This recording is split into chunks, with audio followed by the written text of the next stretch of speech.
ಬುರುಡೆ ಕೇಸ್ಗೆ ಸಂಬಂಧಿಸಿ ಅತಿ ದೊಡ್ಡ ಬೆಳವಣಿಗೆ. ಧರ್ಮಸ್ಥಳ ಕ್ಷೇತ್ರದ ಪರ ಸಿವಿ ನಾಗೇಶ್ ವಕಾಲತ್ತು. ಬುರುಡೆ ಕೇಸ್ಗೆ ಸಂಬಂಧಿಸಿದಂತೆ ಅತಿ ದೊಡ್ಡ ಬೆಳವಣಿಗೆ.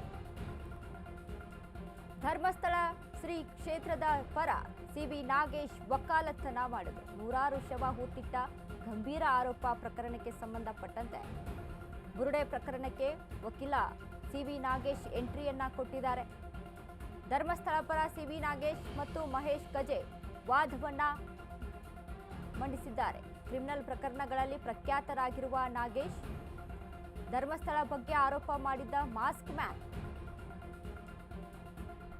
ಕ್ಷೇತ್ರದಲ್ಲಿ ನೂರಾರು ಅನಾಮಿಕ ಶವ ಹೂತಿಟ್ಟಿದ್ದೇನೆ ಅನ್ನುವಂಥ ಹೇಳಿಕೆಯನ್ನ ಕೊಟ್ಟಿದ್ರು. ಎಸ್ಐಟಿ ರಚಿಸಿ ತನಿಖೆಗೆ ಸೂಚಿಸಿದ್ದ ರಾಜ್ಯ ಸರ್ಕಾರ ಕೂಡ ಬುರುಡೆ ಕೇಸಲ್ಲಿ ಹಲವು ಷಡ್ಯಂತ್ರ ರೂಪಿಸಿದ್ದ ಶಂಕೆ ಕೂಡ ಇಲ್ಲಿ ವ್ಯಕ್ತವಾಗಿತ್ತು. ಇದೀಗ ಈ ಕೇಸಲ್ಲಿ ಸಿವಿ ನಾಗೇಶ್ ಗಜೆ ವಾದವನ್ನ ಮಂಡನೆ ಮಾಡಿದ್ದಾರೆ.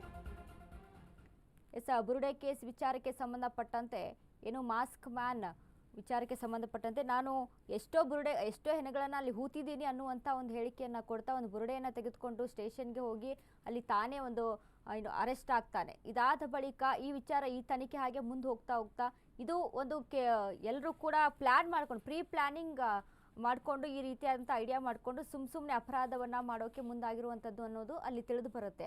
ಅದಾದ ಬಳಿಕ ಚಿನ್ನಯ್ಯ ತಾನಾಗೆ ಒಪ್ಕೊಳ್ತಾನೆ ತನಿಖೆಯ ವೇಳೆ, ಇದು ನನಗೆ ಮಾಡಿಸಿದ್ದು, ನಾನಾಗಿ ಇದನ್ನ ಮಾಡಬೇಕು ಅಂತ ಮಾಡಿರುವಂಥ ಅಪರಾಧ ಅಲ್ಲ, ಇದನ್ನ ನನ್ನ ಕಡೆಯಿಂದ ಮಾಡಿಸಿದ್ದಾರೆ ಅನ್ನುವಂಥ ಆರೋಪ ಅಲ್ಲಿ ಕೇಳಿ ಬರುತ್ತೆ.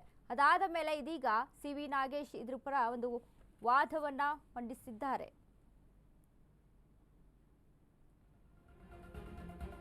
ಬುರುಡೆ ಪ್ರಕರಣದ ತನಿಖಾಧಿಕಾರಿ ಈಗ ಎಸ್ಪಿ. ಈಗ ಚಿಕ್ಕಮಗಳೂರು ಎಸ್ಪಿ ಜಿತೇಂದ್ರ ದಯಾಮ್ ಜಿಲ್ಲಾ ವರಿಷ್ಠಾಧಿಕಾರಿ ಹುದ್ದೆ ನೀಡಿ ಸರ್ಕಾರ ಆದೇಶವನ್ನ ನೀಡಿದೆ.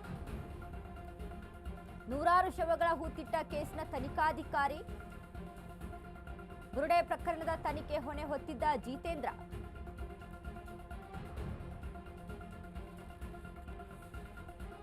ಬುರುಡೆ ಪ್ರಕರಣದ ವಿಚಾರಕ್ಕೆ ಸಂಬಂಧಪಟ್ಟಂತೆ ತನಿಖಾಧಿಕಾರಿ ಈಗ ಎಸ್ಪಿ ಆಗಿ ನೇಮಕವಾಗಿದ್ದಾರೆ.